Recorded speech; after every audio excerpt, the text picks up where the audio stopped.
اور اگر تم اس کے ساتھ زندگی گزارنے کا سوچنے لگی ہو تو مجھے تمہارے ساتھ ہمدردی ہے، کیونکہ وہ 2 قدم قریب آئی اور شیرنی جیسی چمکتی آنکھوں سے اسے دیکھا، کیونکہ تم اس کو کچھ بھی نہیں دے سکتی۔ اولاد کتنی بڑی نعمت ہے، تم کبھی نہیں جان سکو گی، اور تمہارے ساتھ وہ ساری زندگی ایک محروم انسان کی طرح گزارے گا۔ زمر کے چہرے پر ایک سایہ سا گزرا، پھر وہ ہلکے سے مسکرائی، جیسے اورنگزیب کاردار نے آپ کے ساتھ گزاری تھی۔ جواہرات کا چہرہ سرخ ہوا، بے اختیار اس کا ہاتھ اٹھنے لگا، مگر اس نے مٹھی بھینچ لی۔ تم میرے کمرے کی بالکنی کو دیکھیے، وہاں فارس کھڑا ہے اور ادھر ہی دیکھ رہا ہے۔ شکر ہے کہ آپ نے ہاتھ نہیں اٹھایا، ورنہ وہ آپ کا کیا حال کرتا۔ مجھے یہ سوچ کر ہی آپ سے ہمدردی ہونے لگی ہے۔ سرخ بھبوکا چہرے کے ساتھ جواہرات نے گردن موڑی۔ وہ بیلکنی میں کھڑا آنکھوں کی پتلیاں سکیڑ کر سنجیدگی سے ادھر ہی دیکھ رہا تھا۔ امید ہے آپ آئندہ بھی میرے ساتھ ذرا احتیاط سے بات کریں گی، ورنہ میری انگلیاں بیک وقت کئی ڈوریاں کھینچ رہی ہیں۔ آپ کو اندازہ ہو گیا ہوگا۔ گڈ آفٹرنون کہہ کر وہ مڑی اور تیز تیز زینے اترتی گئی۔ جواہرات لمبے لمبے سانس لیتی، غصے میں بل کھاتی وہیں کھڑی رہی۔ منزل کو نہ پہچانے رہے عشق کا راہی، ناداں ہی سہی ایسا بھی سادہ تو نہیں تھا۔ ہارون عبید کی رہائش گاہ پہ سر شام ہی دھند اکٹھی ہونے لگی تھی۔ یک بستہ ہڈیوں کے اندر تک گھس جانے والی ہوائیں ہر ایک کو جما رہی تھیں۔ ایسے میں داخلی دروازہ کھول کر ہارون اندر داخل ہوئے تو ہیٹر کی گرمائش سے بھرے لانگ روم میں آبی کو منتظر بیٹھے دیکھا۔ ادھر کیوں بیٹھی ہو، کوئی بات کرنی ہے؟ وہ اس کا چہرہ پڑ چکے تھے۔ صوفے پر آ کر بیٹھے اور پوچھا۔ بابا، وہ جلدی سے قریب ہوئی۔ سرخ اسکارف سر پر لپیٹ کر گردن کے پیچھے اکٹھا کر کے ڈالا تھا اور ملائی جیسے چہرے پر تذبذب تھا۔ آپ میرے لیے کچھ کر سکتے ہیں؟ ہارون نے گہری سانس لی اور موبائل نکالتے ہوئے بولے۔ کہا، پھر اینک ناک پر جما کر اسکرین پر انگلی پھیرتے مس کال دیکھنے لگے۔ فارس قاضی، میں نے اسے چائے پر بلایا ہے، بیوی کے ساتھ۔ وہ میرا مشکور تھا کہ میں اس کے لیے ایک دفعہ تھانے گئی۔ میں نے سوچا اس بہانے آپ کی بھی اس سے ملاقات ہو جائے گی۔ انہوں نے خفگی سے اسے دیکھا۔ تم ہاشم اور فارس قاضی کے سارے مسئلوں کو جانتی ہو، ایسے میں کیا ضرورت تھی ان سب کی؟ بابا، اس طرح زیادہ اچھا ہے نا، اس کا شک کبھی بھی آپ پہ نہیں جائے گا۔ مجھے اس کے شک کی پرواہ ہے بھی نہیں۔ خیر، تم نے جانا ہو تو چلی جانا، میں مصروف ہوں۔ آپ ایک دفعہ اس سے مل کر تو دیکھیے۔ میں اس جیسے کسی انسان سے آج تک نہیں ملی بابا۔ اس نے ملتجی انداز میں ان کے ہاتھ تھامے۔ میں مصروف ہوں آبدار، تم چلی جانا، اور اگر بلانا تھا تو ڈنر پہ بلاتی، صرف چائے کیوں؟ نہیں بابا، وہ زبان کا پابند ہے۔ چائے کی بات ہوئی تھی سو چائے ہی پینی ہے۔ خیر، آپ سوچ لیں، میں اس کو جمعے کی شام کو مدعو کر رہی ہوں۔ وہ پورے چاند کی رات ہوگی اور ایک خوبصورت رات۔ جلدی جلدی جوش سے کہہ کر وہ اندر کو بھاگی۔ آج اس کے پاس توجہ بڑھ جانے کے شکوے تھے، نہ وقت کی کمی کی شکایتیں۔ آج وہ خوش لگتی تھی، معصوم اور پرجوش۔ ہارون نے بہت غور اور اچنبھے سے اسے اندر کو بھاگتے دیکھا تھا۔ کوئی ہم نفس نہیں ہے، کوئی راستہ نہیں ہے، فقط ایک دل تھا اب، سو وہ مہربان نہیں ہے۔ جواہرات جب لاؤنج میں واپس آئی تو غصے سے کانپ رہی تھی۔ سیدھی اوپر ہاشم کے کمرے میں آئی۔ وہ اسٹڈی ٹیبل پہ کوہنیاں رکھے بیٹھا گردن ترچھی کیے کچھ لکھ رہا تھا۔ ریڈنگ گلاسز لگا رکھے تھے اور مصروف لگتا تھا۔ اس 2 ٹکے کی لڑکی نے میری اتنی بےعزتی کی ہے کہ دیکھ چکا ہوں۔ میری بالکنی سے آپ کا پچھلا برآمدہ نظر آتا ہے۔ وہ گردن کو جنبش دیے بغیر لکھتا رہا۔ جواہرات جل کر کوئلہ ہو گئی، اور تم بیٹھے دیکھتے رہے۔ وہ مجھے فارس کے نام سے دھمکا رہی تھی اور تم؟ وہ غصے سے لرز گئیں۔ آپ کو اسے کنفرٹ نہیں کرنا چاہیے تھا۔ میں نے کبھی فارس سے دشمنی ظاہر نہیں کی۔ یوں وہ ہم پر شک کرے گی اور میں یہ نہیں چاہتا۔ میرا دل چاہ رہا ہے میں اس کو شوٹ کر دوں اور تم کہتے ہو کہ اف ممی۔ اس نے اکتا کر گردن موڑی اور بیزاری سے لال بھبوکا چہرے والی ماں کو دیکھا۔ ہم مزید کوئی قتل نہیں کرنے لگے، اب موو آن کرنے کا وقت ہے۔ 2 دفعہ جیل جا کر اسے بھی سبق مل چکا ہے اور میں بھی اب اپنی زندگی کو ایک مثبت رخ دینا چاہتا ہوں۔ اور مڑ کر پھر لکھنے لگا۔ جواہرات اب کے چونکی اور پھر قریب آئی۔ کیا کر رہے ہو تم؟ غصہ کم ہوا، تفتیش سی درائی۔ ہاشم کے کاندھے کے پیچھے سے جھانکا تو وہ چیک بک پر سائن کر رہا تھا۔ جمعے کو ہم نے سری لنکا میں ہونا ہے پریڈ کے لیے۔ میں اس سے پہلے ایک کینسر ہسپتال کے نام کچھ چیکس لکھ رہا ہوں اور کچھ اورنگزیب کاردار کے مدرسے کے لیے۔ وہ چیک لکھ لکھ کر الگ کر رہا تھا۔ جواہرات کی آنکھیں تعجب اور بے یقینی سے پھیلیں۔ ایک دم سے اتنا سب کچھ کرنے کی کیا ضرورت ہے؟ مجھے یہ کر کر خوشی ملتی ہے ممی۔ جب آپ نے مجھے لوگوں کو قتل کرنے سے نہیں روکا تو ان کو بچانے سے بھی نہ روکیے۔ وہ بالکل ماں کی طرف سے بے نیاز تھا۔ اگر تمہیں لگتا ہے کہ تم یہ کر کے ایک بڑے فلانتھروپسٹ بن رہے ہو تو میرے نزدیک یہ گلٹی کانشیس کے سوا کچھ نہیں ہے۔ وہ تل ملا گئی تھیں، پہلے نوشیروان اور اب ہاشم۔ ہاشم نے ناگواری سے کچھ کہنے کے لیے نظریں اٹھائی ہی تھیں کہ اس کا موبائل تھر تھرانے لگا۔ بات کراؤ۔ وہ اسی بے نیازی سے فون سننے لگا۔ ہاں میری، بولو۔ جواہرات جو کلس کر جانے لگی تھی بے اختیار ٹھہر گئی، پھر اسے اشارہ کیا۔ ہاشم نے اسپیکر آن کر کے فون سامنے کر دیا۔ ہزاروں میل دور کچن کا دروازہ بند کیے کھڑی میری اینجیو آہستہ آہستہ سے فون میں کہہ رہی تھی، وہ جمعرات کی رات کو بھاگنے کا پلان کر رہے ہیں۔ سادی اور خاور وہ مل کر گارڈز پر حملہ کریں گے اور ان کو یرغمال بنا کر وہاں سے بھاگ جائیں گے۔ آپ نے مجھے نہیں بتایا کہ ہم سری لنکا میں ہیں، مگر میں آپ کو یہ سب بتا رہی ہوں۔ اس نے مجھے بھی چلنے کی پیشکش کی مگر میں نہیں بھاگوں گی۔ جواہرات اور ہاشم نے ایک دوسرے کو دیکھا، پھر ہاشم مسکرایا۔ تمہیں کیا چاہیے میری؟ بتاؤ۔ مجھے صرف اپنی جاب واپس چاہیے، اعتماد اور بھروسے کے ساتھ۔ جواہرات نے موبائل ہاشم کے ہاتھ سے لیا اور جب اس میں بولی تو چہرے پر ڈھیروں اطمینان تھا۔ تم نے میرا اعتماد کما لیا ہے میری، چند دن میں تمہیں واپس لے آئیں گے۔ ذرا ٹھہری۔ زہر کے انجیکشن کا کچھ معلوم ہو سکا؟ نہیں مسز کاردار، اس بارے میں کچھ نہیں جانتی۔ اور میری اینجیو جتنی مجبور اور مضطرب سہی وہ یہ بات ان کو نہیں بتا سکتی تھی، مگر جواہرات مطمئن ہو چکی تھی، سو اسے شاباشی دے کر فون ہاشم کو تھما دیا۔ تم خاموشی سے ان پر نظر رکھو میری، باقی میں سنبھال لوں گا۔ کہتے ہوئے وہ اٹھ کھڑا ہوا۔ جواہرات چونکی۔ کدھر؟ ہارون عبید سے دو ٹوک بات کرنے کا وقت ہے، وہ سختی سے بولا۔ جواہرات کا عارضی اطمینان عنقا ہونے لگا مگر پھر جی کڑا کر بولی، شیور، ہم ساتھ جائیں گے، میں تیار ہو لوں، اور باہر نکل گئی۔ اس کا ذہن تیزی سے جمع تفریق کرنے لگا تھا۔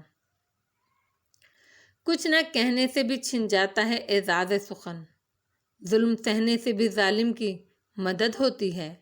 جواہرات کے پاس سے آنے کے بعد سے زمر ندرت کے کمرے میں کھڑکی کے پاس کرسی ڈالے چپ چاپ بیٹھی تھی۔ جو کہہ آئی تھی وہ تو جواہرات نے سن لیا مگر جو خود اس نے سہا وہ الگ داستان ہوئی۔ ہنا اس کے ساتھ نیچے کارپیٹ پر بیٹھ گئی اور لیپ ٹاپ گود میں رکھے اس فلیش کو لگائے پھر سے کوشش کرنے لگی۔ گاہے بگاہے نظریں اٹھا کر اس کو بھی دیکھ لیتی۔ آپ اپسٹ ہیں؟ پتہ نہیں۔ وہ بیزار تھی، بیٹھی لب کاٹ رہی تھی۔ کوئی مسئلہ ہے تو فارس قاضی ساتھ والے کمرے میں ہیں، ان کے پاس یقیناً حل موجود ہوگا۔ Shut up. خفگی سے رخ بھی موڑ لیا۔ ہنا مسکراہٹ دبائے اسکرین کو دیکھنے لگی۔ اچھا سنیں۔ تھوڑی دیر بعد اس نے پھر پکارا، یہ وہی فلیش ہے جو بھائی نے سونیا کی برتھ ڈے نائٹ چرائی تھی، یعنی کہ اس میں ہاشم، اب نام لیتے ہوئے بھی عجیب محسوس ہوتا تھا، ہاشم کے کمپیوٹر کا ڈیٹا کاپی تھا، مگر وہ ڈیٹا اب اس کے اندر کیوں نہیں ہے؟ اس کی جگہ بھائی نے اس کے اندر فروزن کیوں ڈال رکھی ہے؟ اگر ڈیٹا اندر نہیں ہے تو یہ وہ فلیش نہیں ہے، اور اگر یہ وہ فلیش نہیں ہے تو خاور کے اسٹائل کی انکرپشن کیوں؟ اف۔ مگر زمر اٹھ کھڑی ہوئی تھی۔ کھڑکی کا پردہ ذرا سا سرکا کر وہ دور نیچے دیکھ رہی تھی۔ حنین بھی پیچھے کو گھومی۔ وہاں جواہرات اور ہاشم زینہ اتر کر سبزہ زار پر کھڑی کار کی طرف بڑھتے دکھائی دے رہے تھے۔ ہنا نے فوراً ہی رخ موڑ لیا۔ وہ دونوں کہیں جانے کے لیے تیار لگتے تھے۔